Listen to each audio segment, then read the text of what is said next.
Do it again, Jake. Jake, come out here and show them what you got here. Dude, exactly. Nailed it. I'm Rich. I'm Frank. And it's People, Pints, and Possibilities. Yeah. All right, welcome to beautiful Paso Robles, California, to California Coast Beer Company. We're in the den. We got a special guest. I'm the Vibe Titan. Frank Dublin. And Neil, do you have a nickname? Sure, I have plenty. Well, you call me the Grizzly Bear. He's the Grizzly. Oso de Grande? Yeah. Jen Clayton. Oh, no, he was Pequeño. He was Pequeño. Also Pequeño, yeah. Stephen Kuhn was Grande. Oh. He didn't like that. Sorry. All right. And we're here. Like, subscribe, join us. We are pumped to have Neil. Just to shoot off the bat, like, this guy's beer club member number one. That is true. That is the truth. OG. Military background, police background, and now he's doing some charity work, helping out the community. So get ready, people. You're going to get a lot of different vantage points, and we're pumped to have you. So welcome, buddy. Thank you, man. Appreciate it. Friends for a while, and this guy is seen. Got a little closer. We're just going to start with the simple stuff. We're going to start with the simple stuff. This guy's been here. Next to your mouth.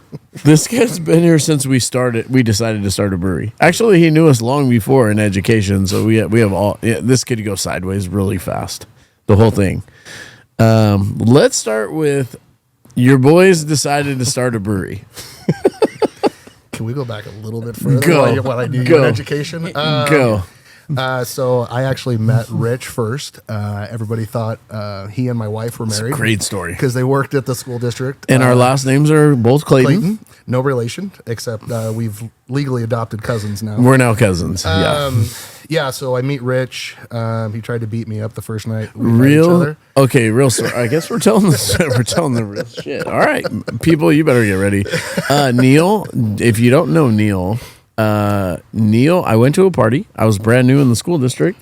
His wife invites Martha and I to a party, and Neil proceeds to poke me in the ribs, bounce me out of the way, and poke and prod me at every corner of the turn. And I didn't know I needed glasses yet. I didn't see you. I decided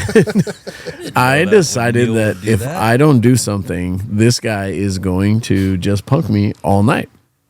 So I saw Neil at the end of the hallway, and I thought I was just going to kind of run down there and just like bump into him and kind of startle him. I didn't really have a solid plan, I know now. And I took off running down the hallway. And by the way, this is the first time we've met.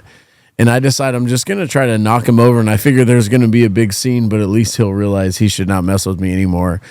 And he sees me running down the hallway, and I proceeded to pick you up and flip you over and land on top of you. I think it was an underhook. There was an underhook there, and I know that my vision saw the roof. I saw the roof and the ceiling. Okay. No, I saw the ceiling. Sorry, I saw the ceiling in a hallway, and he flipped me over and landed on me. And I believe we just built bunk beds. And, If you've ever seen Step Brothers, that's the moment we became best friends. and he didn't get mad. By the way, I thought he was going to get mad and be startled. He was cracking out, laughing with the laugh that he has. And he goes, "Did you just try to tackle me?" I was like, "Well, there's no better way to lose my manhood than this right now." So, I would have went with an anti-bullying poster. no, I was serious. Yeah, I should have actually just protested the whole party. That's how we met. So yes. fast forward a month or two, we all go to dinner, end up taking a trip to Mexico together. I broke into your room. Oh, that happened too. Hung your underwear from the ceiling fan. That's true. That's true. Okay, Yeah, I didn't know. It was a good time. I didn't know we were going sideways here. All right. We made it 30 seconds. No. He no, took but- over the podcast so far. I like it. I like But it. since then, I've traveled the world and love you, man. Yeah, So- you too. Hell yeah, we're pumped, and we're going again. So, Frank, what do you got to contribute to this podcast? Yeah, not much. I'm going to be a good listener. My plan is to phase out and have him become the co-host. We've been to Mexico We did go to Mexico. and yes. Nashville. And Yep. Nashville.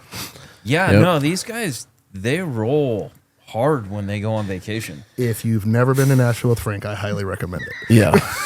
So we're just getting all the stories out. Frank will buy I the will round find the cheapest place. Trust me. And still not buy around. It's and not have enough money.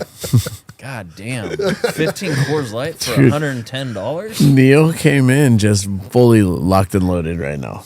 So just quick segue. We're in Nashville. The bar is packed. We're in Tootsie's. And I'm like, it's packed. And I was the only one that could make it to the bar, like relatively easy. So I was going and buying the rounds. And Frank pulls out this $100 that I think his grandma gave him because it was actually had cobwebs on it. It was. This is my graduation gift. And flips it and says, "Hey, Neil, go get a round on me." So, all right. So I go up and get the round. She's like, 120 bucks or whatever. I said, "Fuck, I ordered 2 buckets of Coors Light." She's like, "Yep." No, it was 1 bucket. Oh, was it? Okay, whatever Yeah, it was. It was fucking insane. And so if you ever want to piss off a bartender in Nashville, ask for the receipt for your order. And she's like, "What the F is wrong with you?" And I'm like, "Dude, my buddy gave me $100 for a bucket of Coors Light. If I don't come back with change, he's going to think I'm ripping him off." And it was $140. So anyway, that's a funny Frank Nashville story. Yeah. So no, you I proceeded to come on our podcast and own both of us in a minute and 30 Yeah, seconds. Yeah, but I Nailed used up all my ammo. That's all I've got. I went big. All right. Well, I actually don't know where to go from there.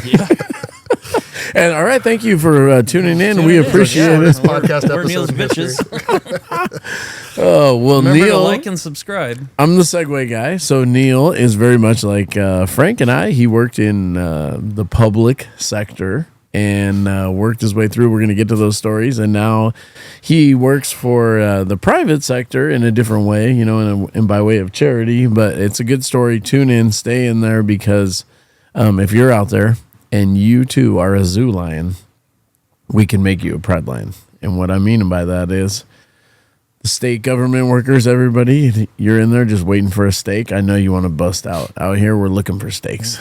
Yep. We're hunting. We're hunting. We're hungry sometimes. All right, we got to stay hungry. So let's talk about that. Well, let's go back to your history. Number one, where are you from?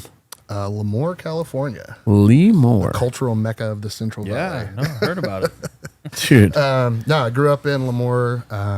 My mom worked for Harris Ranch out at the feedlot that everybody knows, infamous there along the 5. My dad worked for a rather large farming operation. I grew up working on a ranch and on a farm. It was a farm. Cotton farming primarily, and then they got into the dairy industry, joined the military at 17. And I can go into that more if you want, but then ended up over here in my 20s. Nice. What brought you over here? I was in a National Guard unit, and we were drilling at Camp Roberts, and they put out that, "Hey, we're hiring people."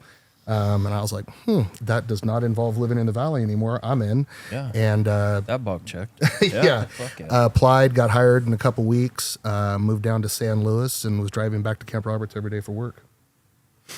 And you got hired in SLO for sheriff? No, that's later. I was working up at Camp Roberts as a full-time. repair technician on like tanks and armament and all that kind of stuff up there. Okay. But I was living in SLO.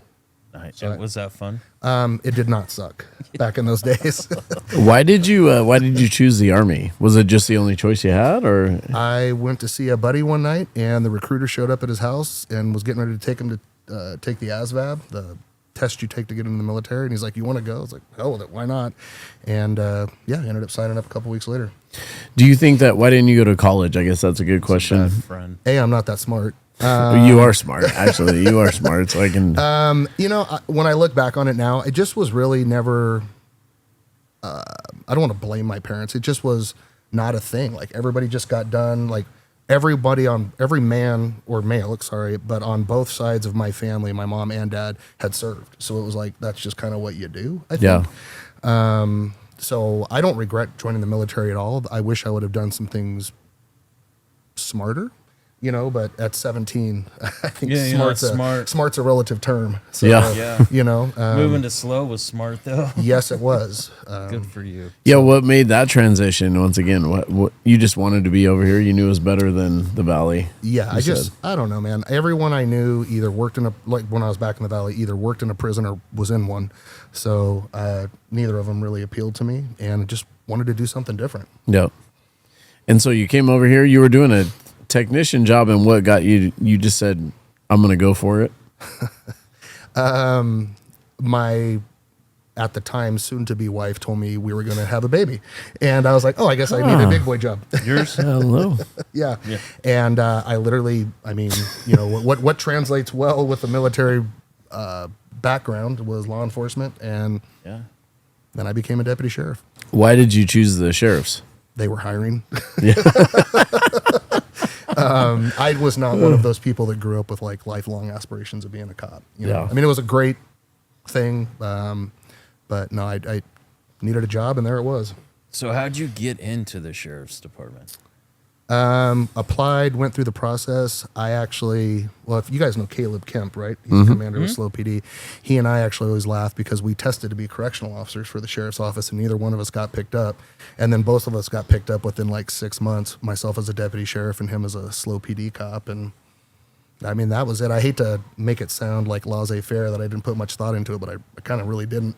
Yeah. But that's kind of your MO. Yeah. Yeah, But you're also 100%. built. You're also built for it. Yeah, You know, like Did you have to go to academy or anything? Yeah, so I got hired in '02 and did the academy down in Santa Maria at Allen Hancock, and then actually started late '02, like December of '02 is when I actually started. How long is that academy? 5-ish months, 4 or 5 months. I think it's, at the time it was, I think, just under 600 hours. And I don't know, I think it's gotten a little bit longer now. Is it like a boot camp though? You live there? Some agencies put their people up. We drove back and forth every day. Okay. So, but I mean, you basically live it. I mean, you are there, you know, like class starts at 7:30 and there's all these like modules during the day and it gets done at 5. But I mean, you're up at 4, shining your crap, getting your stuff ready. Yeah. I mean, most of it's done the night before, but then you get home, you study, you write memos, you do all this. It was very militaristic, like boot camp kind of modeled at that time. I think some of that has kind of changed based on what I've heard. It's gotten away from the militaristic style of policing that I was taught, you know, that model. I think it's a little bit more sociology type based now, if that makes sense, you know. No. I have some other words I could use for it. But I feel like it's just, it's a solid deputy. Yeah. Okay. so. As you go through, because you kind of hit a lot of our things, what does it take to get through that and get into it and be a successful sheriff? Just to get through that process and get in there and. You have to be dedicated. It was hard, especially because my daughter at the time was 6 months old. So my wife took. So you're married, and have your daughter. Yeah, when I went through the academy, and we were living in Grover Beach at the time. And to be honest with you, I mean, Jen, my wife, she took the brunt of that. I mean, because she was basically a single parent for 6 months. Because your life is the police academy. You know. You know, even when you're not there, you're there. You know, you're studying, you're writing, you're going to study groups, all this stuff. So it takes a lot of dedication. I definitely think, at least when I went through, based on the way that things were ran then, there was a little bit of an advantage to having a military background, just because you kind of understood the dynamics of that kind of break you down to build you up model, you know? So, but it was also a detriment. Like I didn't bother me, you know what I mean? So I kind of didn't phase you. No, you know what I mean? Whereas I remember like other people. Mind fuck me fun. Here we go again. Well, you'll laugh at this, Frank. I knew it was different the first day when they dropped us for push-ups and they gave a number. Get down and give me 5, like 5 whole push-ups. 5? There's a number attached to this. Like I don't just stay down there for an hour. Like, you know, so, but like. Push the earth until I decide you don't push the earth. Yeah. So, I definitely think those of us in my academy class that were prior service, we understood the game. You know what I mean? Like, so it helps. So for you, I asked the question, what inspired you, or what drove you or motivated you? Your motivation really was just, I need to take care of my family. 100%. A 6-month. Yeah. 100%. Little baby girl at home. Yeah. Yeah. Nothing outside of that. That was going to get done. Yeah. It was, I don't think, you know, looking back on it now, I don't think that there has been a bigger, like, penultimate moment in my life when I first held my baby daughter, my firstborn. You know, you have it with your secondborn or whatever too, but like from that moment where I held that little human, I was like, life's not about me anymore. You know what I mean? Get your shit together. Yeah, like playtime's over. Like you made this, you were responsible for this now, and so that's something that I don't know. I don't know how to replicate. I don't know how to explain it if you haven't felt it. I know most of the people who listen to this have kids, and it's just, you know what I mean. You know what I mean? It's a very big moment in somebody's life. And she's about to get married, and are you going to give her away, or are you going to hold on to her? There's bets out there right now. I'm gonna see how it goes. The amount of money we've spent the last couple weeks, months, if I can afford to keep her. I may be living with one of you guys here. So, but yeah, she's getting married next week. Top bunk. Gabriella's marrying Jaden, and we'll have one less Clayton in the clan. Yeah. Or one more Jaden. Or one more Jaden. So. Yeah. All right. So you're now a sheriff, and you're ready to go.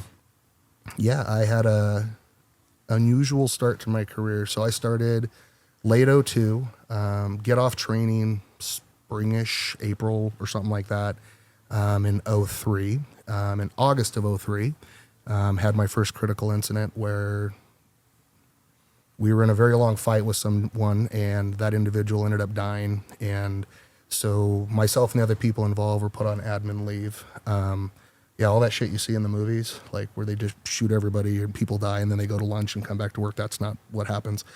We were on admin leave for just under 9 months. So at one point in my career, I had more time on admin leave than I did actually working. I think I'd worked just about 8 months, and the FBI investigated us, all this stuff. And it was just under 9 months when we were cleared to come back to work.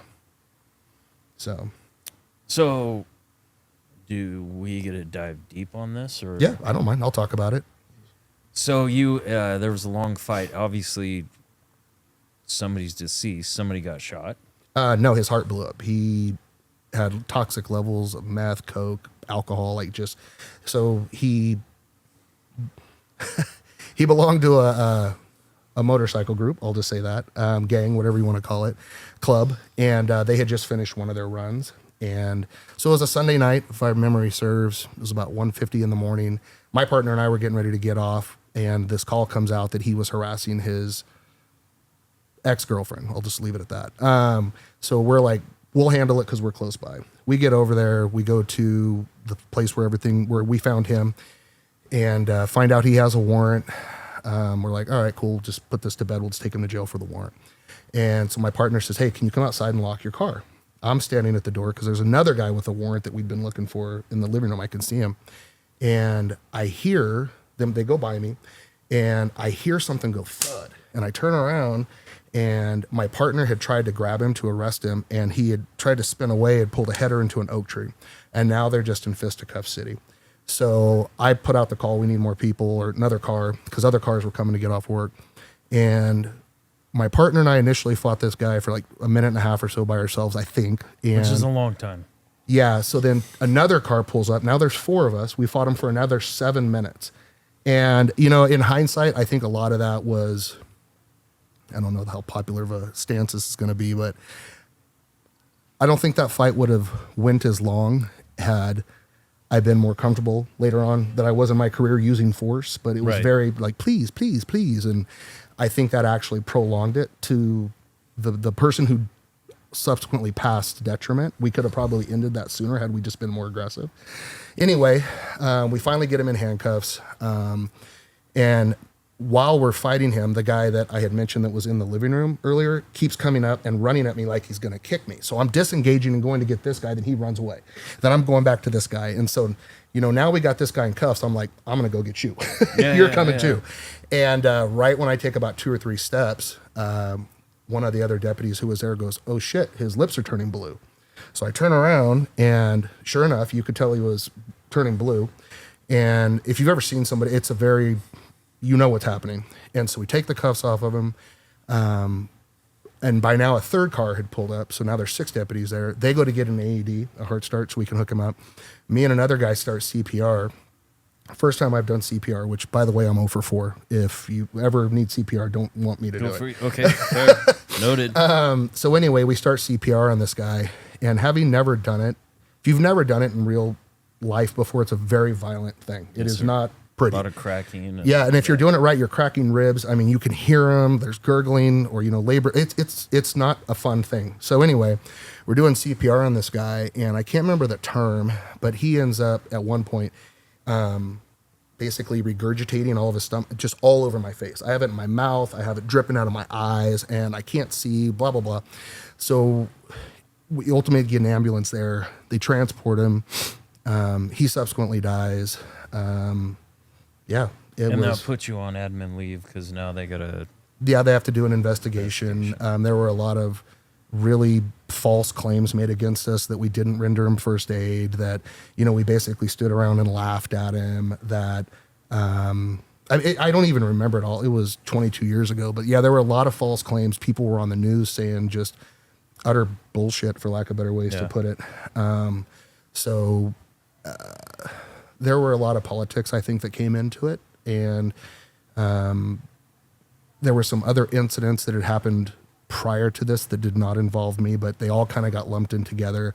And basically they asked the feds to come in and do a civil rights investigation. And we were ultimately investigated by the Department of Justice / FBI. I think the state got involved, the county.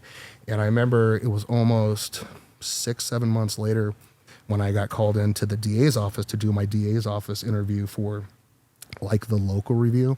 And it was the first time where the chief deputy DA, I'm not going to use his name because he's still involved down there, but he looked at me and goes, "Neil, I just want you to know you guys did nothing wrong. Nothing at all. Like, this was the most courteous, like, I don't understand what's going on, but you guys don't deserve this." And I just broke down crying. Like, it was not a good time. I was a mess. My wife, we lost a child in there due to a miscarriage. And I think a lot of that was because I was a mess. Yeah. And your wife tries to be strong, but they eat that too. Yeah. And so subsequently we came back to work, and as kind of an amends, I think, a way to make amends for what we'd gone through, they gave us all our choice of reassignment, and I was able to fast track being transferred to the South Station in Oceano, which was where I wanted to work. It's where most like the SWAT team guys worked and all that. Yeah. And so I got to go down there pretty young and learn from a great group of guys, man, just kick-ass go-getters. So I was pretty lucky in that regard. So the investigation worked, came out. Yeah. Nothing was wrong. You were able to go. Now, SWAT, you jump on SWAT down in Oceano? I think I got on SWAT for the sheriff's office in 2005. Hold on, I want to go back because I'm the the vibe guy, and in that feeling, just as you're leaving it, being put on administrative leave, and it's got to weigh on you. Waiting around and sitting there in the job. Anybody who's ever had that happen, even though you think you do the right thing, that feeling has got to be just weight on you. It's, how do I say this? Kind of the ignorance is bliss thing. When everything happened that morning, we were told, come back to work tonight. It's like, cool, just like I saw in the movies. Yeah, cool. Go. Yeah, we're on. And fast forward 4 or 5 hours. Now I go home and tell my wife what's going on, and she's like, "You didn't do anything wrong." I'm like, "No, like I'm telling you." And then an hour or two later, a chief deputy shows up at my house, giving me admin leave paperwork. And I'm like, "What the hell is this? Why I didn't do anything wrong."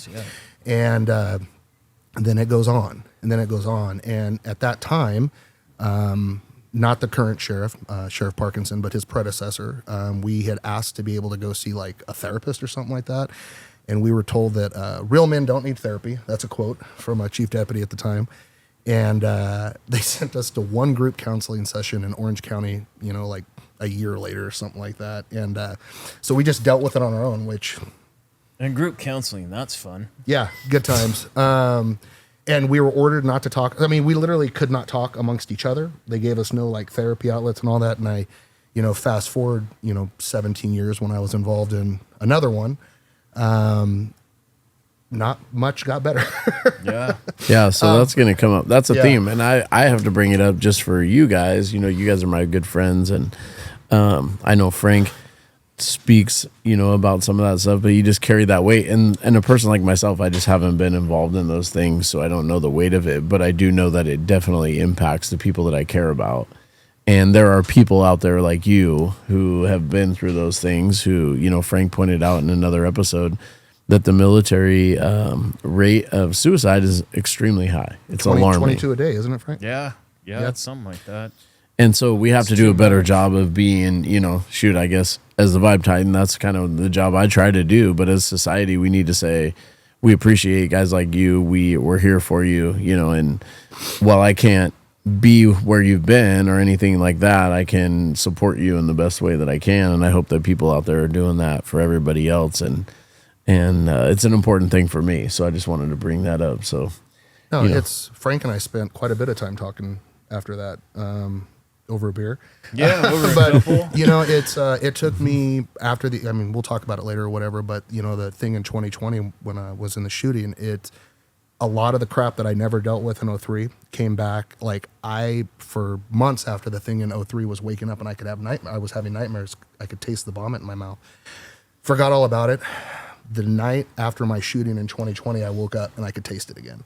Like, so weird. You don't even know that it's there, you know? And it took me a long time to kind of come to grips with a therapist that, you know, like killing people shouldn't be easy on you. You know what I mean? Like it's and I hope 99% of the people I know never have to experience it, but like, it's not cool. It's not light. It's not fun. It's not like, it's none of those things. And I think I didn't make the decision to take someone's life in 03. It just kind of happened as a result of what had happened that night, you know?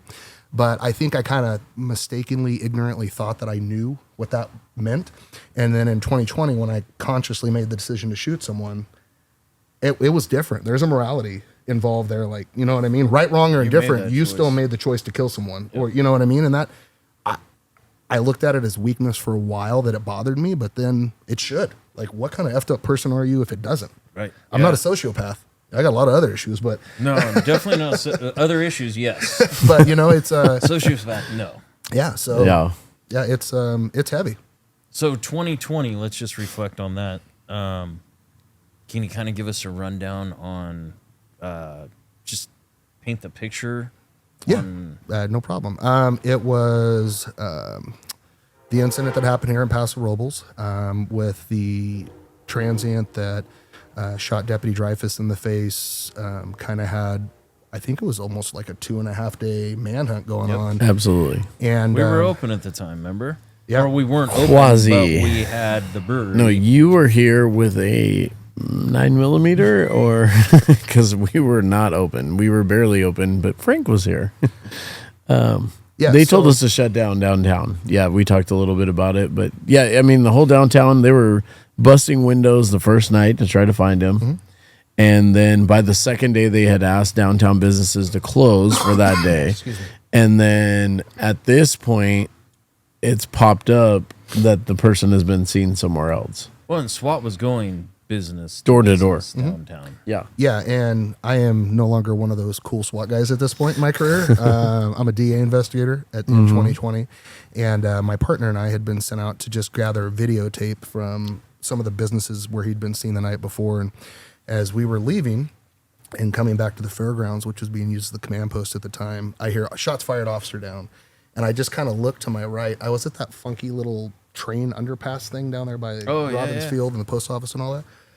Excuse me. And I see the helicopters or ghetto birds. There's like 3 of them circling down by Volpe Isabel. And so I just start hauling ass that way. And I end up on the first one there. And so another deputy shows up. We're evacuating all these businesses. Well, by the time there were so many cops here, I mean, FBI was here, Bakersfield, Kern County, like, because it had been going on for so long looking for this guy. They'd been calling in resources from everywhere. So I end up subsequently finding myself on the inner perimeter. I'm deployed with SWAT teams. I know a lot of these guys. And I end up out in the field with 2 deputies whose names I won't use just out of respect. But we get moved up on this berm. And the helicopter moves us, and they say, hey, will you go down there and hold this berm? And I'm looking, and I'm like, dude, I'm on high ground right now. Like, everything's below me. And they're like, no, go down into the middle of all this shit and sit up by this tree. And I'm like, is that all cleared? Affirmative. I'm like, there's no way, right? But like dummies, we do it because that's what we're not in charge. And at this point, just to be clear for the average Joes out there, this person has already shot a sheriff or a Sheriff in the face, an AG cop and in another the leg, and he's murdered another transient down by the train tracks. And you know exactly where the location is generally, but you're not exactly sure. No, we don't know where. We know where he shot the other cops. We know he's kind of in this area. Yep.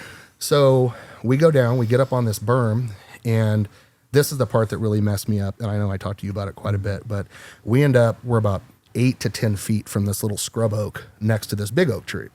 And I'm like, dude, this is bad juju. I'm backlit by the sun. I got high ground around me, this and that. I go, we're leaving. I don't care what these guys say. We're leaving. And we end up pulling back and redeploying with a SWAT team in an armored vehicle. And so fast forward about 30 minutes, they end up flushing him out, and he was hidden in that scrub oak about 8 feet from us. And we never saw him. And like, he could have killed all three of us, and we would have not known where the gunshots were coming from. That's how close we were. You know what I mean? And so that kind of, I don't know if it's survivor's guilt you would call it or what, but like, it felt weird knowing that I subsequently shot someone who had the drop on me, like hands down. And we were there for a good 10, 15 minutes before it was like, we're leaving, or maybe 5 or 10. But you know, that was not a fun time. I kind of went into the gutter there for a little while. So the person, those two guys got out. The person was right there in that area. And then you didn't know that until he takes off running? Until he subs. So we fell back or moved back about 100 yards with the SWAT team, and another SWAT team, sheriff's SWAT team, ended up pushing him out from behind that scrub oak, and he popped where we were sitting. Hold on 1 second. We're going to let this pass, and Jake will cut it because I want to hear this part. What's that? Yeah. That's crazy because I didn't even know all that part. Jake, can I get a beer? An IPL too? Anybody have to go pee? This is a good time. Oh yeah, I'm going to pee real quick. Right in the middle of the story. But I don't want that because that was a good part. Dude, I didn't know that you were right there. Okay, we're back. It's hard to jump right back into I know, geez. Well, you led us down to like you just went after it. I can't wait for Neil to interview you. Oh, all right. I have another glass of water. So I even forgot where we were at. No, I did. You had asked me about the being close to the guy and all that. Yeah, so you were right there next to him. Yeah, no, and then so you pulled back. Yeah. And then another SWAT came and flushed him out, correct? Yes. And then let's go from there. Where were you on that? Do you know where there's a cement plant down there? Like there's like big piles of like broken cement rubble and all that. So we were kind of at what would be the northeast corner of that yard, kind of adjacent to the riverbed and the train tracks.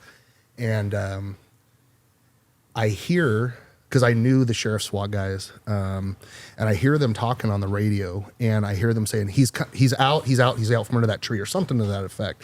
And I'm like, wait a minute, they're in that car.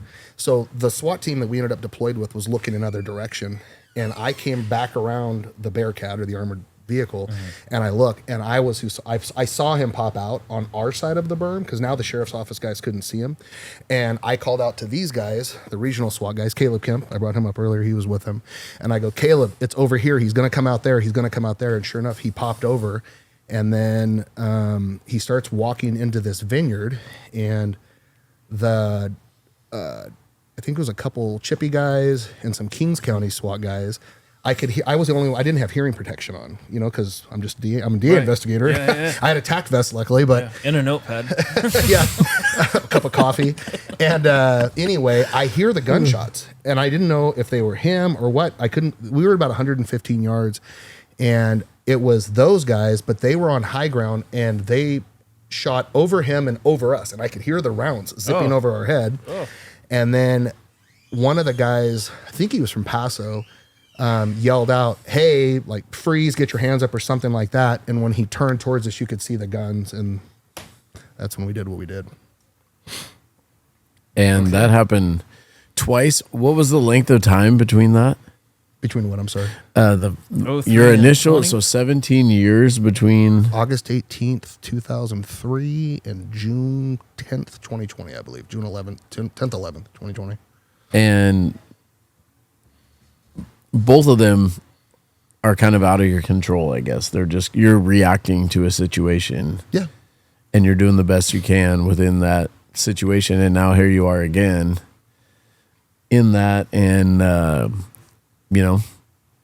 we're thankful for it. Yeah, shit. I don't know. That's I guess that's what I was looking for. He did a job that he had all his brothers around him that somebody would have done it to protect him, and he had to do it to protect them. I mean, simply put. So I can't speak on that. So I got nothing, man. I'm along for the ride. Yeah. And even here's a side note. Not that this matters, but the world drives us together, and people know that. Is Martha and I happen to be driving on the freeway, and we see all the police cars. We're very thankful for everything that's going on. The people that protect you and the people putting their lives on the line every day. And we called Neil just to see if he was okay. We called Jen first to see if Neil was okay, and then I called him just to leave him a message. I didn't think he would pick up, and he did pick up at that time. And I just wanted to make sure you were okay and you were doing well, and those types of things. Martha and I. So I'm a little busy right now. And he actually answered the phone for 1 second. I don't know. I don't know at the moment. Yeah. So, Frank, what questions do you have for that? I mean, I think we hit all of it. That's big. So after that event went, what were the next steps for you? A lot of alcohol. Yeah. But I was gonna say I didn't know if we were gonna move on, and I did want to say something about that because I know I have a lot of former coworkers, just police officers in general, who listen to this. And if I could say one thing, dude, if somebody says like you're weak, or excuse my French for a second, but you're a puss, you need to talk to somebody, screw them. Seriously, screw them. Like, I almost lost everything in my world trying to be that tough guy, and spent probably the better part of a year trying to drink myself to death, got a DUI. Like, I was an effing hot mess, because I didn't want to deal with stuff. And then it literally took almost losing everything for me to go like, I'm done. I'm done with this job. I'm not going to lose my family for a job. I'm not hard reset. Yeah. Unplug the router from the wall, the modem, the plug, everything. I had to eat some humble pie, for lack of better words. And I don't, at the time it was, I don't want to say humiliating, but it was embarrassing, but so was all the crap I was doing to try to pretend like none of it got to me. You were there. Yeah. Dude, I climbed an ice wall, on Mount Whitney, which you were like, that's the stupidest thing I've ever seen. I fell down Half Dome. Just going for it. Yep. Because I was like, I don't need no safety harm. I didn't really care if I lived or died. You know what I mean? And it was just, when I look back on it now, it was just fucking ignorant. I mean, it was so prideful. It was and for what? For a job, we talk about working in government all the time. And dude, you're just a spoke in the wheel. The wheel's going to keep turning. Yeah, no. You know what I mean? What are you doing? Actually, that's a good segue. Let's build that into where we got to, because we kind of went sandwich.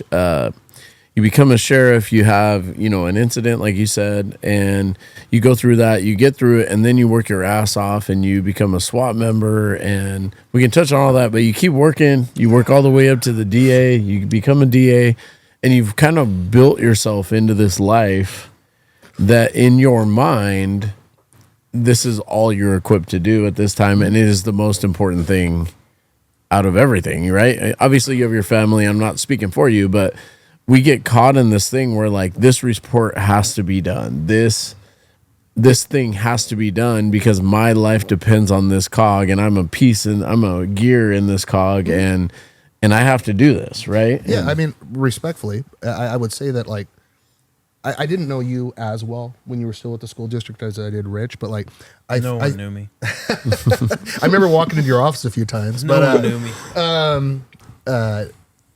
But I see some parallels. You were athletic director Rich. Absolutely. You were super coach Rich. It's the only thing I was. But it becomes your identity. My identity was being a detective. My identity was being a SWAT guy. My identity was being a good shot. And in reality, being a door breaker, I've heard the stories. Yeah, it's and in reality, it's just something you do at work. You form incredibly tight friendships with people, and you go through bad shit together with those people, and those are things those bonds can never be broken. We went to Mexico with Lance. I would die for Lance in a heartbeat. Love that guy, but it's hard Garbage Man Lance? that not anymore. Yeah, No, he yeah. ate a granola bar and got fired. He did. He retired and got fired. But you know what I mean? story. And then you kind of have to remove yourself from it to be like, it doesn't have to be your identity unless you want it to be. And it took kind of, look at you guys, look at where we're sitting now. Yeah. You know what I mean? And even this, and I don't mean any disrespect when I say this, but this isn't your identity. This doesn't define You're us a either. father. You're a husband. Yeah, You know what I yeah. mean? It's like, that's who you Community are. members, good Yeah, people. like that's who you are. You know what I mean? And it took me kind of, and I'm not saying anything negative about people who do that or anything. When I look back on it now, even going through that really shitty period, I'm grateful, man. Like, I wish I could unhurt some of the people that I hurt and undo some of the things I did. But like, at the same time, like, I'm in a better place right now than I have ever been. And so you kind of have to take the journey to be able to really reflect and have gratitude for where you're at. You know what I mean? Does that make sense? Not to get on Yeah. not to But get on No. mystical. but Hell a no, lot of that's what that we is, do here. especially in those specific career fields. That's indoctrination. Mm-hmm. Like, you and I had it young. Like, you're gonna do this. You're gonna do this. Mm-hmm. You're not gonna ask for help. You know, you're gonna John Wayne shit. Yep. That's cool in the movies, but in real life, all of a sudden you go home Not and so lay hot. down. Yeah, next to your wife, like, yeah, John Wayne sucks, dude. I have Well, emotions. And it's hard to, I know a little bit about your military career, but it's like, with law enforcement, like, there's only so much I can come home and talk to my wife about. Like, Right. oh, I pulled dead babies out of a car today. Like, I pulled dead, one of the things that really effed me up for a while, I pulled this dead girl out of Lake Nacimiento. Excuse me. She was within like 2 weeks of my daughter's age at that time, about 9 years Tough. old. Yeah, and it's like, you can't really come home and talk about that too No. much, because it's But who like do you talk to about that? your buddies over booze. Yeah, you notice a exactly. common thread here. And then there's a lot Yeah. of humor, and we make a Whoa, joke. Yeah. and whoa! we're good to Don't go Let's attacking move people forward. around here. No, but you can drink to enjoy having some drinks with your buddies, or you can use it as a coping mechanism. One of them's really, really unhealthy. Yeah, yeah. Well, and you had said that, unfortunately, the culture, and I am speaking for you because you told me this. The culture was suck it up, go get drunk, keep drinking with your buddies, don't think about it. Get don't, divorced. Don't Yeah. talk about it. Multiple times. Yeah. Yeah, don't So- talk about it. Yeah. Don't reach your feelings. Don't do any of that. Just compartmentalize the whole thing Yeah. and go to work. Which works really well. The pressure cooker method works really well until the pressure cooker blows up. Yeah. And it then will. it's not so fun. And Yeah. it does. Yeah. So And you were a part of that. So you go back after this shooting and you're back on administrative leave. yeah. You're going through it again. Mm-hmm. Only this time now you're much wiser. You've been through a lot of different things. I don't know. Wiser's relative, man. I did some stupid shit. Okay. But you've been through a lot of things and you get put on administrative leave and eventually you decide you're not going to. Yeah, but even when I was on admin leave, I remember even the night of the shooting, they're like, what do you want to do? I'm like, I want to come back to work tomorrow. Because I knew what sitting home, it's just like, you're just replaying, like, Oh, well, that's all you knew. Yeah, well, and I didn't want to just sit home and think about it, and I'd rather just get back in the saddle and keep going.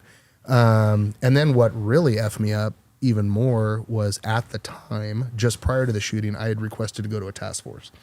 And my boss had granted it. And I get in the shooting and maybe that's not the best idea for me right now. I think I need to chill out a little bit. And he grants that. Kudos to him at my request. And anyway, a week after I came back to work, we were down in Riverside County working on a homicide investigation. And one of my best friends from the sheriff's office, he's now a commander, was in charge of that task force. I would have been working with him. He got in a shooting, the one across this by Target, with the guy with like the AR-10 and all that shit in his car. So like I literally was this close to being in another shooting a week back into work. And I was like, dude, I'm not ready to get in another one of these. Right? Like, no, I would have done it, Yeah. but like, I'm like emotionally, mentally, like I'm not ready for that yet. You know what I mean? And that's so. And you ended up retiring from everything you knew as far as professionalism I did. is. And you retired from that and you think, well, what's that like? At the time, it was petrifying. I literally remember talking about big moments like when our kids are born or whatever. But I remember I was sitting at my desk and it was a Tuesday afternoon. It was 5 to 5. And I just was like, I'm done. I don't ever want to come back here again. I'm going to lose my effing mind. Well, let me back up. Actually, what had happened was I was going to therapy at the time that I paid for because my work wouldn't. And the therapist said, so have you decided what you're going to do with work? And I said, no, not yet. She goes, that's fucking awesome, Neil. I can't wait. In about another 2 years when you're living out of your car and you're divorced, and you just come in here reeking Your like a... therapist said that? Yeah, I'm not done. And you just come in here reeking like a bag of ass and deodorant and like stale beer. I can't wait to see what you've got in store for your life. What's wrong with stale beer? And literally, like, her words just kept playing in my head like over and over again. And I'm like, but I kind of needed someone to talk to me like that. Yeah, you know what I mean? And then I just was like, I'm done. And I remember walking to our cars with a coworker that day, and I said, I just worked my last day here. I knew, like, I'm not coming back here. Like, I'm to this, whatever may happen from here on out, it will happen, but I'm not coming back to this place. You can't make me come back. Yeah, so. Isn't it crazy? Like we've talked about it. So that was your last day. That it was was my last day. Wow. I called my boss that night.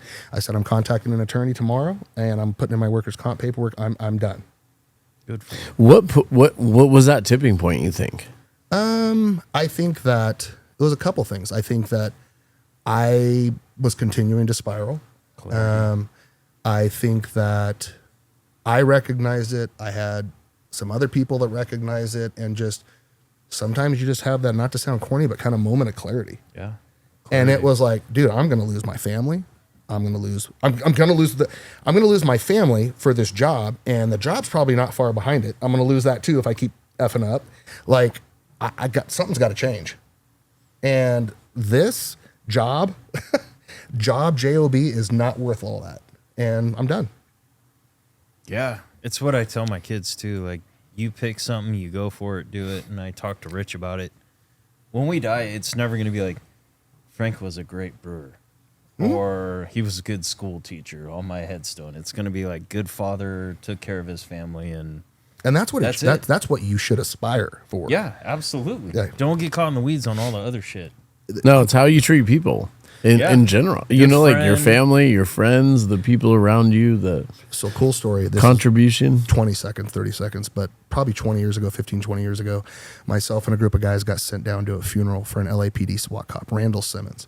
And this guy, they were making an entry. He was a number 2 guy. First guy in front of him, Eddie Veenstra, I believe his name was, took multiple rounds to the face, goes down. He steps over him, meat shields him like you're taught to do, so they can evac him, gets blasted and dies on scene, right? And this guy is like an entry team member, number 2 guy in the door, which is theoretically the most dangerous spot, because the first guy, they have to direct their attention. They get the second guy usually. And like, people come from all over the world to train with LAPD SWAT. He's pretty badass, right? Went to his funeral, and it was at the old Pepperdine campus in Compton. And if you didn't know that, like, Pepperdine actually started in the hood.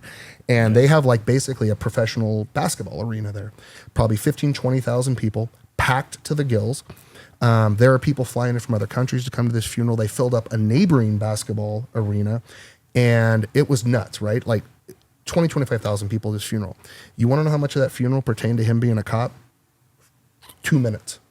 He was a community member. He led youth groups. He was a part of Big Brothers and Big Sisters. He was part of his church. He was that, like, to me, that is legacy.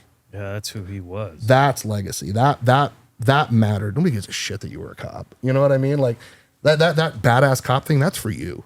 Yeah. That's for you. So anyway, that's always stuck with me.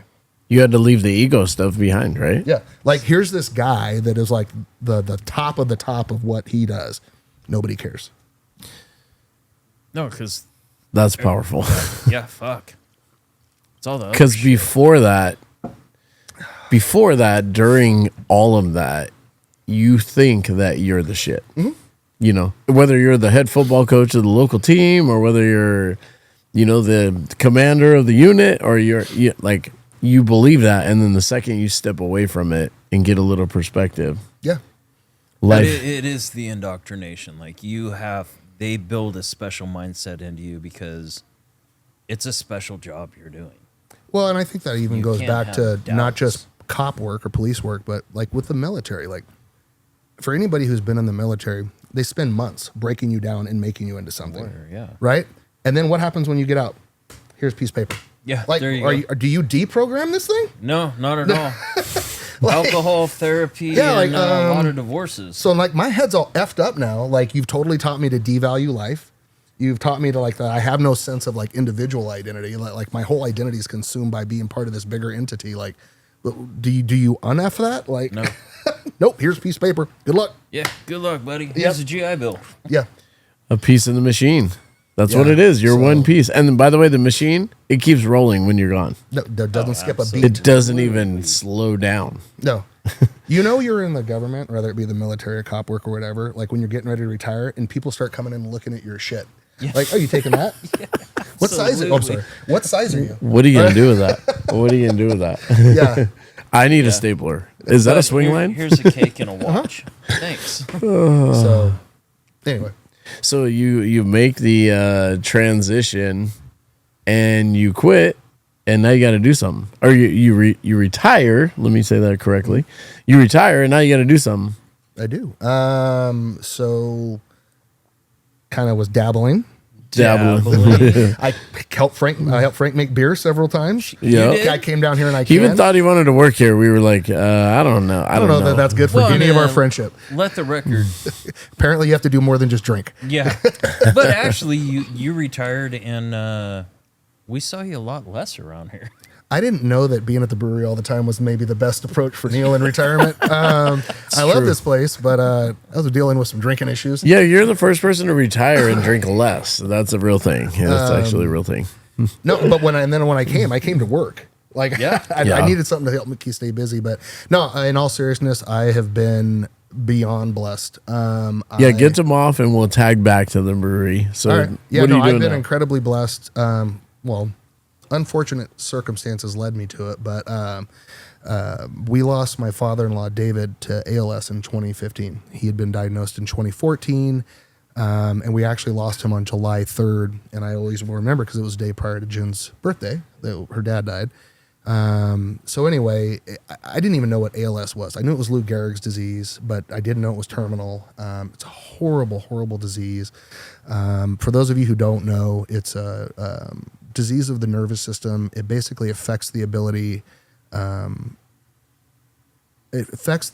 of the brain to communicate with the body and its various organs, muscle groups, etc., via the nervous system, which is how it communicates, right? So you usually notice like small things first, like speech, fine motor skills. And we had been noticing my father-in-law had like a slight slur, but we were normally hanging out with him at barbecues, drinking wine or have beer, and kind of figured he was Having getting fun. older and drunk. We all you know? had the slurs. And it was actually my dad who goes, I think maybe David had a stroke. My dad's had a couple strokes. And so we took him to the doctor, and he was locally diagnosed with Parkinson's. And I remember asking the doctor, how'd we get there? Well, when we can't figure it out, that's what we go with. Well, yeah, that seems weird. That's awesome. So fast forward, take him to USC, and he subsequently diagnosed with ALS and made it about a year. Now fast forward, for those people who have ever experienced ALS, had to live, I don't want to say had to, makes it sound like a sentence, but who have had to live with a loved one or a family member or a friend who has ALS, it's debilitating. It's horrible. So we ended up having to move my father-in-law. We were very lucky to have some friends in LA who he went to high school with who had some empty space and took him in because treatment options, Cedars-Sinai, et cetera, USC, they were very close and they helped tremendously his last year. But at the time, we didn't know anybody else who had it. We thought we were alone. It was just, how do you get through the day kind of stuff. And fast forward 4 or 5 years through Clay Hall, though I know you know. Yep. His son-in-law, Zach, works here. I met a man named Larry Fernandez who had lost his wife at 49 to ALS in 2012. She also only made it about a year post-diagnosis. And unbeknownst to us, they had started the Martha Olson-Fernandez Foundation. Her name was Martha, excuse me. Prior to her passing, had set up funds that could have helped us. When we were going through it, we didn't even know it existed with, being able to buy medical devices, help us point us in the right direction for medical care, etc. Just it's a great organization. And so we start talking. I started volunteering. One thing led to another, and then I end up now I work for them. And I kind of help run all the local fundraising, outreach. We're doing a concert here. We've got some stuff coming up with ambiance, both here and in Slow. And now I get to do that. And it's like, what an incredible opportunity to be able to make a difference in people's lives, but from a completely different capacity. So yeah, you value helping people, and that's always obviously been in your DNA since you started. Now you get to do it, in a capacity where you're just helping the community every day, I do. And I think one of the coolest things for me personally, in addition to just the work MOFF does, but in the greater context of like my journey, for lack of better words, is most of the people, myself included, when you work a long time in law enforcement, you get pretty negative. Like I remember I went to this class one time and they showed, it was all cops, and they showed a picture of a Boy Scout leader, and they're like, first thing that comes to mind, pedophile, child rapist, like blah, blah, blah. And then they showed a pastor, same thing. It's like, because every Boy Scout leader I met with as I was working, he molested kids. Yeah. Every pastor, you know what I mean? You meant the bad ones. People don't usually call the cops to say, hey, I've had a great day. Do you want to come over and celebrate with us? You know what I mean? And so you just get this really pessimistic us versus them attitude. You know what I mean? And the longer you're in it, the worse that gets. You know what I mean? It just is what it is. And I have been really, really fortunate to be able to do what I'm doing now, because you kind of forget that the world's actually full of mostly good people. Dude, outside the machine. It really is. Like, and at first, so Frank, you'd laugh. Like, people would be like, even something as simple as sending an email. Good morning, how are you? What the fuck you want? I don't need that fluffy bullshit. That's loaded. You know what I mean? But no, turns out some people really just want to know how you're doing. Yeah, and are really grateful that you're helping them, yes. right? You get to see the people that you're working with. People hug me and cry. It's awesome, dude. You got that every now and then as a cop, but it was usually over really bad circumstances. And I don't know, dude, I'm pretty lucky.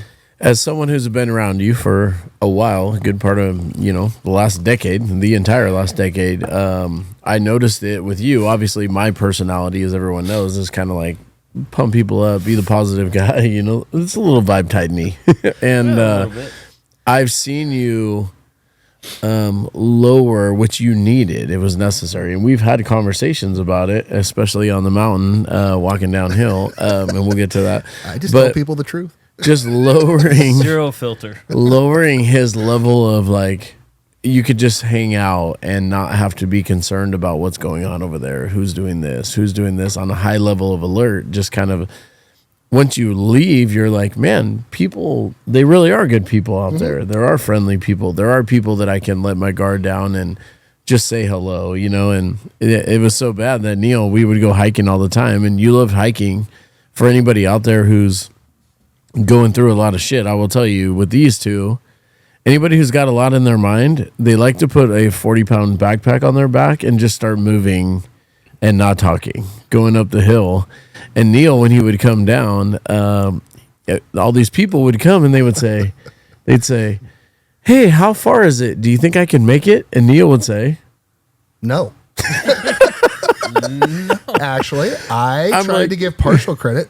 Here's what happened. We're coming down from Half Dome, and there's 5 miles to go, and people are in Tivas with no water, and Rich is marching them to their death. Oh yeah, you're gonna make it. No, you're not. No, you're not. Turn around. Pumping them up. And I think they said, Neil, "Are we gonna make it?" And Neil said, "Are you talking about the two girls?" Yes. So there were two girls that looked like college age, and they had a very heavy-set dude with them. And they go, "Are we close? Are we almost? Are we going to make it?" And Rich goes, "You're right there. You're going to make it." You're going to be so good. You two will if you leave his fat ass there. Truth tellers. Dude, I saved that dude's life. You I take was it like, how you hey. will. Sure did. So I tried to take that negative energy, which they've been taught, by the way. They've been taught. You can't just walk up to people and say, hey, I hope this is going to go great. We're going to bust in this door and break the door down, right? And so I learned, and Neil goes, all right, he's going to walk down. He goes, all right, I'm going to be positive with this next one. Hey, do you think we can make it? And there they are, like he said, with Tivas and no water. He's like, I think you guys are going to be... Never mind, you're not going to make it. Turn around. I can't do it, Rich. I cannot do it. And now post retirement, I think we've won you over. Yeah, now to I'm the like, side. dude, march yourself to death. Like, Yeah, let's have fun. I'm going to go get a beer at the store. Bye. You guys are gonna love this. So there is life after the just putting yourself in this box, and your skills do transfer. Yeah, Rich was never one of the people that had to carry those people down. I did. No, I didn't. And I don't claim to be that. There's one thing: you want to hang out with these guys, don't pretend to be something you're not. Right? Don't hand me a loaded weapon. No. Don't put me on night watch. But if you need someone to pump the What team comes up, out of this end? if you need someone to pump the team up, He's bring our the guy. vibes. Yeah, it's your guy. Like, tap me in, right? All right. Hell yeah. Oh, so the skills do transfer. That's one thing I want you to tell people. Like, if there's someone out there who is you know, sitting in the cubicle, sitting in the office, you know, built up to it, and they're wondering, is this for me? The skills that you had and the skills that you have currently do transfer. 100%. I mean, I've talked to a lot of former coworkers from various agencies, and it's like, dude, don't get pigeonholed. Like, I think one thing in particular that law enforcement, or just being a first responder, rather be an ambulance driver or paramedic, firefighter, whatever, you probably the same thing with schools is you interact with so many cultures. Like just look at this county. Like how you have the North County, which is a lot of farmers and ag, etc. Right? Then you have Cayucas, Cambria, more surfer, more liberal. Then you have the SLO, which is, you know, tends to be a little bit more affluent population, but you have a pretty good mix there of farming, vineyard owners, etc. So like this county has a lot of different like subcultures therein. And when you work as a first responder, you interact with all of them, and you've got to be able to communicate effectively with all of them. Hispanic community. Yeah, you know, and like all how, that. like that, if you want it to, I think can translate so easily into something like I'm doing now. You know what I mean? Whereas I haven't just interacted with just the winemakers in Paso Robles. You know what I mean? It's like, and especially working with the DA's office, we flew all over the country. I mean, I remember you used to talk about how much I always was traveling. Always. We were all over the country. Doing They were stuff. always giving Uber rides to people from like all the way from Indiana, all the way over here. Yeah, my buddy Levente. You guys are so nice. You just give people rides all the way across the United States. Yeah. So no, but I mean, you get to, have to, whatever you want to, however you want to refer to it, with a lot of different people, and that can open a lot of different doors for you. How about the teams? Let's go back because we kind of skipped all through like the people part, building teams, like different types of people. You tagged on that. What is building a team? What does being on a team mean to you? Like you've been on a lot of them. Yeah, I think it kind of depends on the team. You know, like with the sheriff's office, I would say probably my two favorite teams, for lack of better words, actually three. Like, so when I mentioned earlier, I got to go to the South Station, which at that time had a reputation for kind of being high speed, low drag go-getters, you know what I mean? And being the young guy and kind of working my way into that team and earning their trust and all of that was super cool. And we were a very, very tight group. I mean, like very tight. Like we all hung out together. Like it was awesome. Well, you know, Justin, Yeah. you know, like we're still like very, very good friends. When you see the cowboy hat coming, you better brace yourself because you think I'm high energy. You're about to get your ass whipped with some energy right there. But it was that was 25 of us, you know what I mean? No. And we took care of each other. We took care of business. I loved being part of that team. The SWAT team was awesome. Made some lifelong friends there. Great skills. And then this kind of translates the latter part of my career with the sheriff's office and then going into the DA's office, working in investigations. You know, and I'm not saying anything negative about the sheriff's office, had a great team there. But I think one of my favorite things about working at the DA's office was, for those unfamiliar with the DA's office, like every DA's office in the state of California has like a small police force, DA investigators. And typically they're more seasoned investigators that are kind of poached from other agencies. And personally, I would say that the group that I worked with at the DA's office was a couple of individuals in particular, JT Camp and Casey Neal, best two detectives I've ever met in my life. Like their ability to take things apart and look at the details of things. And, it's incredible. I've never met other people like them, but when we would come together on like a true like cold case homicide in the middle of the night, if there's one thing I miss about it, it's that. Like it's 4 a.m, nobody knows what the hell is going on. And just, you have 15 people, all of whom are willing to take, this is your little piece of the puzzle. I don't have time to micromanage you. Go get me this. And you make it happen. And you trust them and they do Yeah. it. And every one of us could just do that. And then you'd come back together in 8 hours, this, and this. Okay, now we got new marching orders. And just, that was freaking awesome. And at some point, you're like, we got this, motherfucker. Yeah. Well, it's funny you bring up Indiana. And without going into a great big Did I bring story, up Indiana? Oh, Yeah, you did. That guy drove all the way from Indiana to kill his mom to get an inheritance. And we literally had no clues. You don't really get a lot of true whodunits. Usually you kind of have a feeling for who it was, or there's a witness or something, This was a true whodunit. And for the first 2 to 3 days, we were like, this kind of sucks because we don't know shit. And, but I mean, for 3 days in a row, we're down there walking neighborhood, pulling Ring doorbell cameras. We got people writing search warrants on phones, and then it broke into, well, we think it might be this car, and they maybe went that way. So 3 of us literally pulled a list of every gas station between Grover Beach going east into Nevada, and we were calling them and having them save surveillance footage. Like the most mundane crap ever, but that's what needed to be done, so we just did it. And then this guy, Matt, you met Matt. Yep. Comes in, and he goes, I think we have it. It's the son. I've got his phone, blah, blah, blah. He goes, it's tracking, blah, blah, blah, blah. I mean, I could go down a wormhole, and then everybody had to just drop what they were doing and pivot, and we went over here. And 18 hours later, we were in Indiana for 4 days, serving search warrants and all this. And I mean, that was a very, very cool thing to be a part of. The teams. And everybody came through. You know what they did. Yeah. There was a group of us who would be kind of like the traveling group. Like when crap would happen out of the area, they would send us because we would just figure it out. We would, you just got to make it happen. Yeah, you're writing out of state search warrants. You're going in front of other judges. You're networking with other cops. You're, blah, blah, blah. And that was a really cool thing to be a part of. What about who, during that journey through that professional career, who inspired you? Who did you look at and say, man, that's something?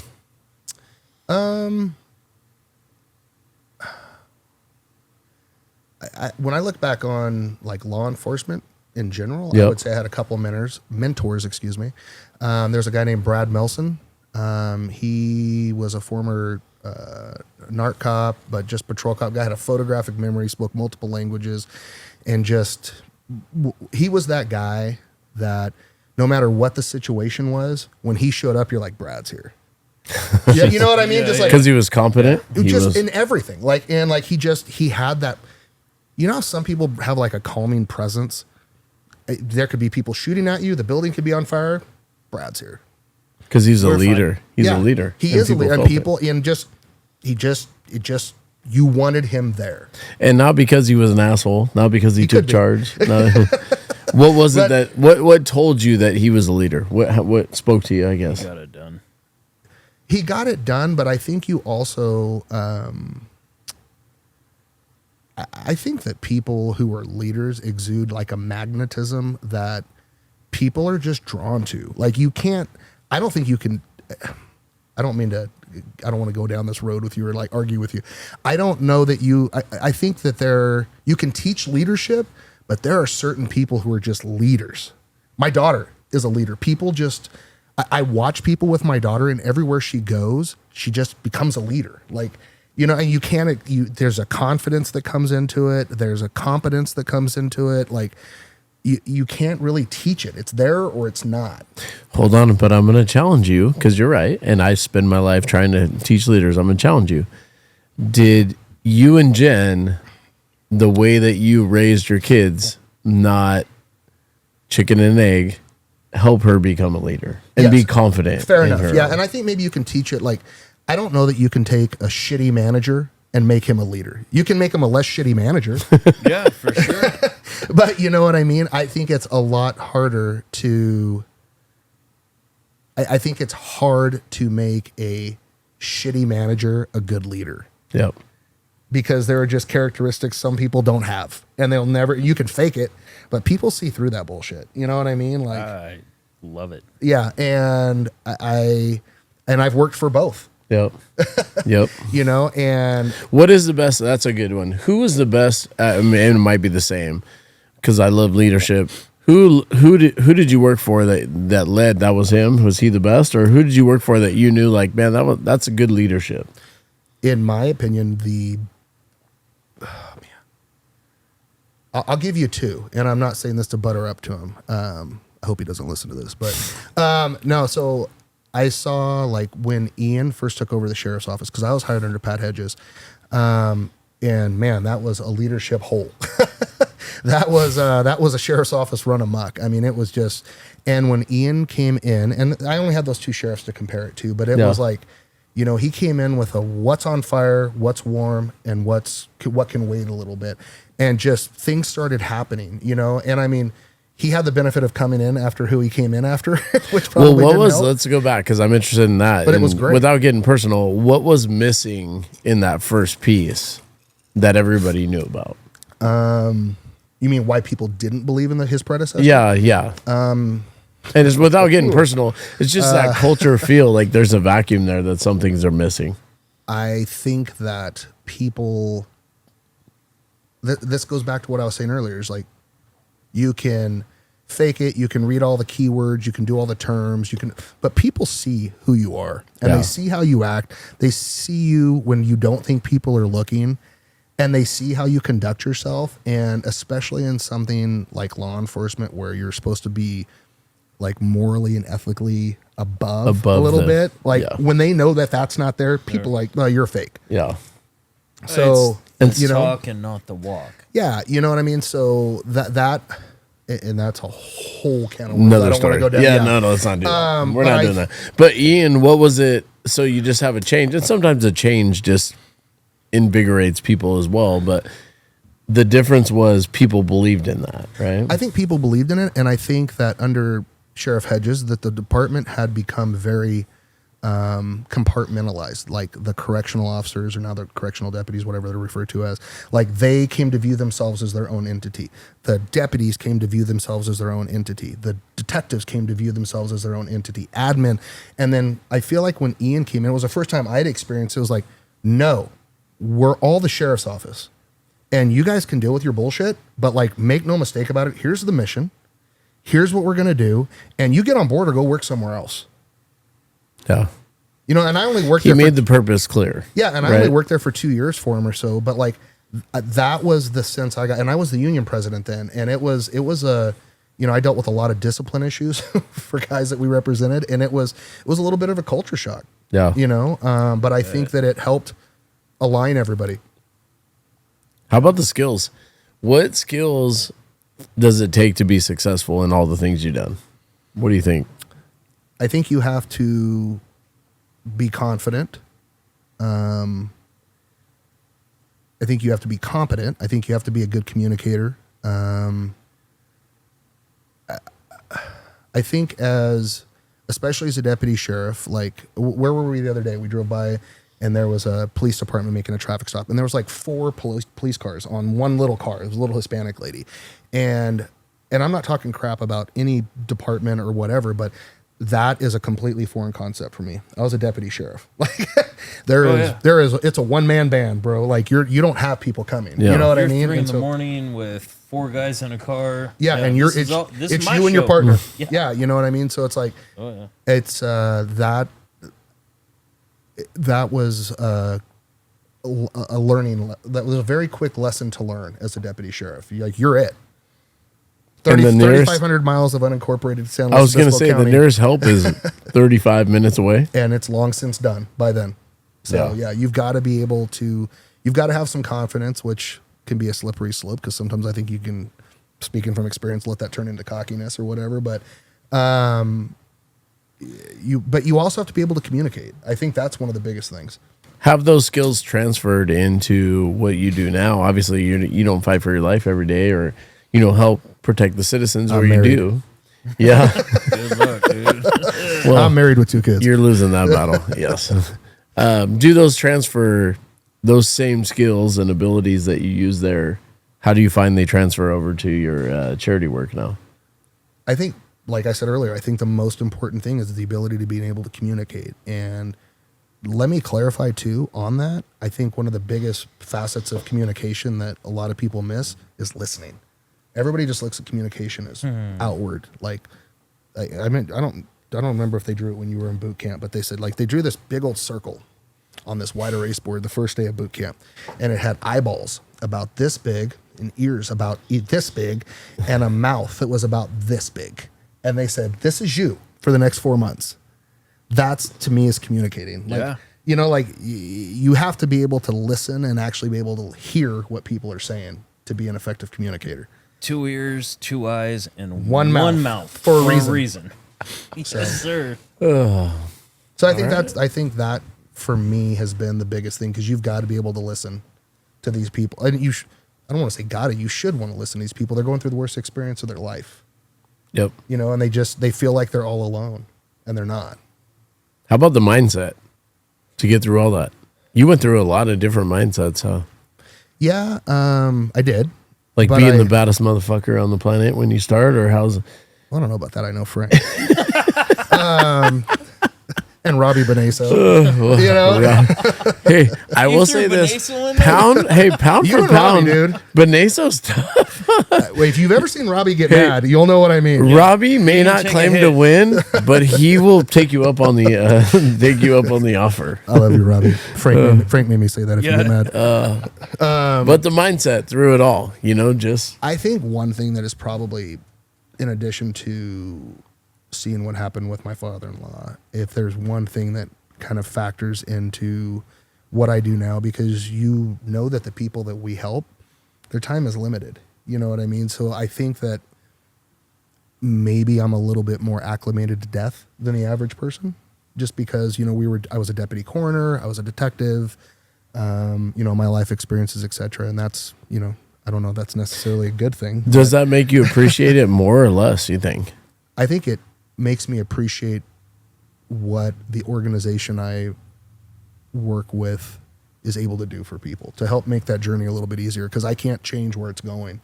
But if I can make it 20% easier for somebody than what my family had to go through, that means something. That's a fucking win. Yeah. Yeah, that's a win. Hell yeah. These guys have golf tournaments. They're everywhere. They're great people. Look up MOFF. Get involved. How can they help out? Well, give me your money. No, in all seriousness, Here's my wallet. yeah, no, we do a lot of fundraisers. We have a golf tournament up here every year. You guys have been great supporters. We have a couple fundraisers coming up. We're doing the Grand Barham concert here on November 6th. Yep. The same night, November 6th, we're having a fundraiser, the Season of Giving, in conjunction with Ambiance here in downtown Paso. 2 days later, we're doing one in Slow on November 8th. We have our Giving Tuesday fundraiser coming up in December. But that all being said, that's all fundraising, give us money. What's the website on that, just so they can go track it all down? If you go to our website, it's mofffoundation.com. It's MOFF, Martha Olson-Fernandez Foundation.com, 2 Fs. And then if you go to our events page, you can get tickets to the Grand Barham concert. There's a link on there to be able, if you own a business and would like your business promoted or to be part of the 2 Ambiance events, we would love to take any donations. They're tax deductible. We're a 501c3. Your business will be pushed as part of the event, as well as on our website. But I just want to be clear, I've had people say that they want to help, but maybe can't help financially. Mm-hmm. We're always looking for volunteers, to help with these events. So please don't think that just because maybe you can't give financially, there's not something for you to do. If you want to make a difference, give me a call, reach out on the website. We'd love to get you involved. Oh, yeah. Love it. Frankie, what do you got, buddy? Dude, I got 2 stories real quick. Go. And then we're going to wrap this up. Go. Us 3 and In where? Dixon Dixon? did a little hike to Mount Whitney. We sure did. We sure did. What? Lest We hiked- hold on. 14,580. Lest we forget Carm. Well, that's where I was going. I decided to bring my daughter on this one. It was we're gonna make her a man, and we did it. And This guy right here actually saved her life on that hike. Do you remember that? Yeah. Slightly. So hold on, made it all the. It was shitty weather. I'm good at beautiful setting weather. the stage. Hold on, I'll cut you out. I got permits, but we were the first weekend after just the rains and snow. So the thing was socked with snow and ice. And ice. Go ahead, It was Frankie. crampon on, crampons off, whatever goes on your boots, and we made it. Came all the way back down, and we were hitting switchbacks. And of course, you get a little lazy, and I'm all, Carmen, just cut this switchback. Neil was at the bottom. What was ice? Carmen hit it, and she was going to impending doom. She was going to die. And Neil reached over and grabbed her and stopped her. Do you remember that? Also, I want to add before Neil grabbed a rock with my left hand and trying to think how to say this next part delicately. I love it. I hope And you do it. your young daughter's right breast in my right hand. And held her by the breast to hold her up. And I was just apologizing, Carmen. I'm so sorry, On but a I hill. can't let go. That's all I got. Like, and it was And I'm about scurrying down. I'm like, fuck. it was about 1,000 feet down. It was Oh, a it good was slide. death. It was yeah, death. it was She was into the gonna be rocks. Yeah. Frank, if you're not busy, I could use some help.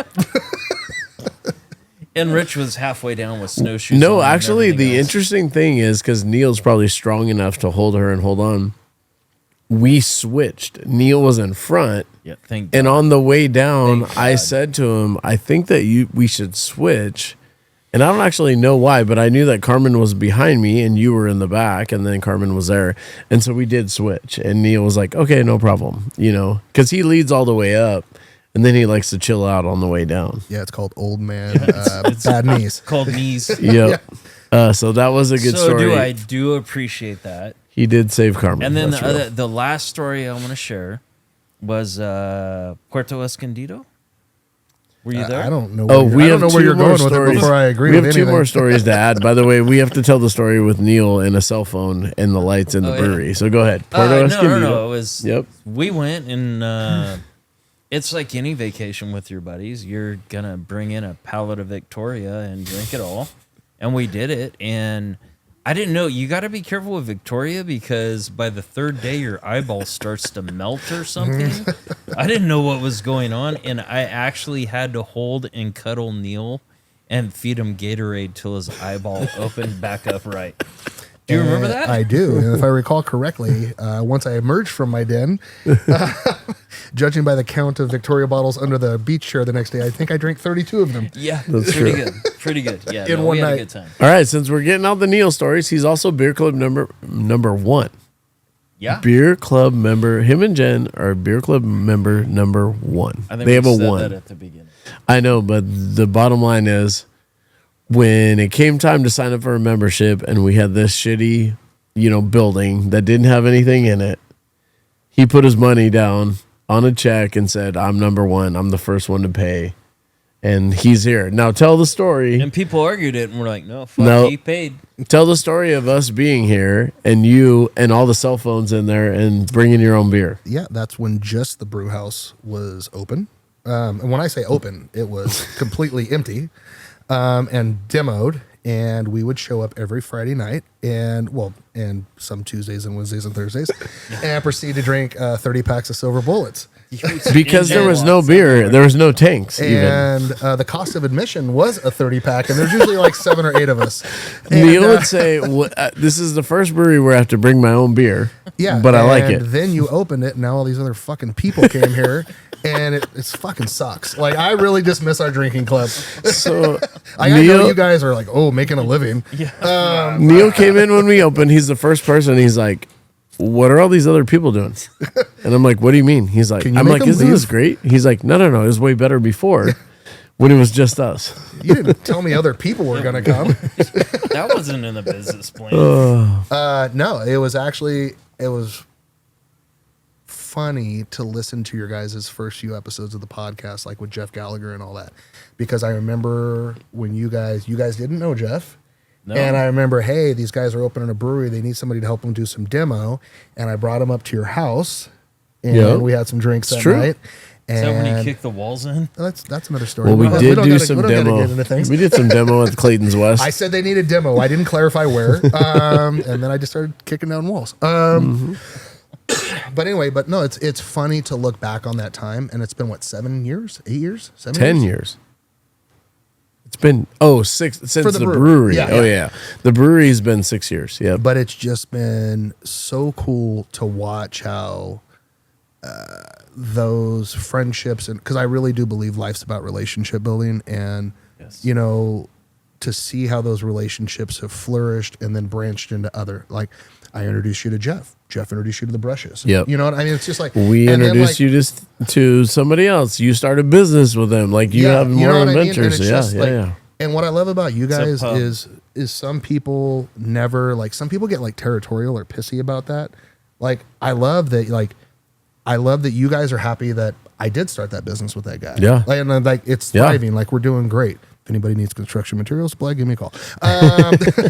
But you know, at the same time, like I'm stoked that the friendship with Jeff worked out. And Bring that people together. From there, Brad, from you know what I mean? Leave Like them that's better. like it's a village. And Oh, I want to and say love that. You know, man. Neil met Brad, who invested here. I want to say that again because people get lost in that. You just alluded to it. Neil met Brad and Jen, and they hung out at Brad's place, and we love Brad, and Brad invested here, and they have a place out at the lake. And you know, when you really care about your friends and you care about the people, you're never going to be jealous or territorial, like you said, about it. You're going to be like, what a blessing that we can bring people together, leave them better, and we actually strive for that. Why would you know? not want your friends to be friends with your friends? Right? And then we can all be friends. Like, Yeah. Well, and in Martha's case, then she doesn't have to entertain them, and then you do it for them, and then yeah. And she can cut tomatoes in the back in the kitchen. oh god, I don't want to talk about it. All right, well, I guess that concludes it. Cheers, my friend, Cheers, buddy. dude. Wait. Oh, Jake has a question. Where's your mic, Jake? It's right here. Hold on. I didn't want to. I don't want to like self-allude. We've never had like a actual conversation, seeing each other in passing, but listening. Hold on, I'm gonna bust this out, Jake. Here you go, buddy. Would you randomly pull me over? What? Okay, go ahead. No, but I was just gonna say, like, you earlier were talking about legacy and all that, and like a question that came to me because you've been through a lot. You've been kind of like different people to whoever someone needed you to be. Who would you say like Neil Clayton is today? Like, you know, I was just kind of thinking about that.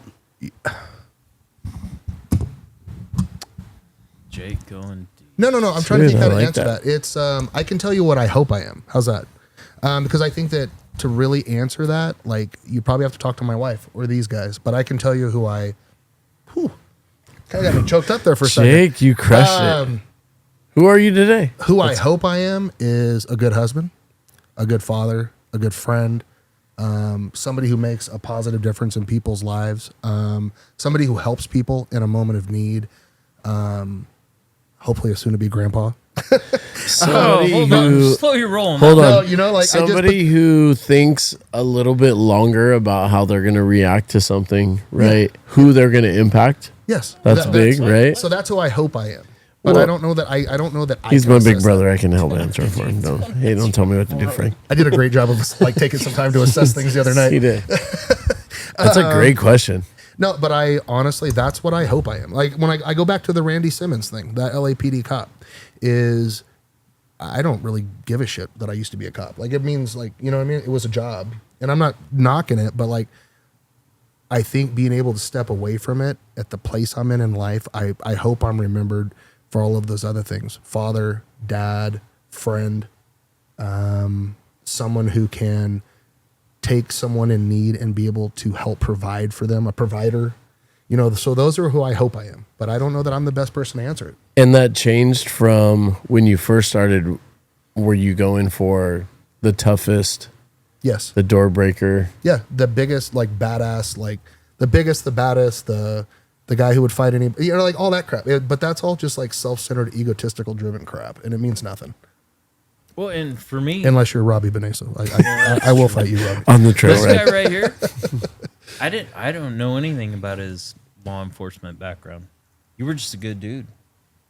What, 6 years ago we met? 7? Debatable, but I was a dude. Well, I mean, you were like today, I learned a lot about you. So Thank you. I No, I appreciate that, and your journey, man. You're on the right path, dude. Thank you, brother. No, I appreciate it. It means a lot. Yeah, appreciate you. Shit, you know I love you. So, well, you'll be back. We'll talk some shit about somebody else. Let's go. We haven't even got to Jeff. No. All right. Thank you, guys. Cheers. Hold on. Cheers.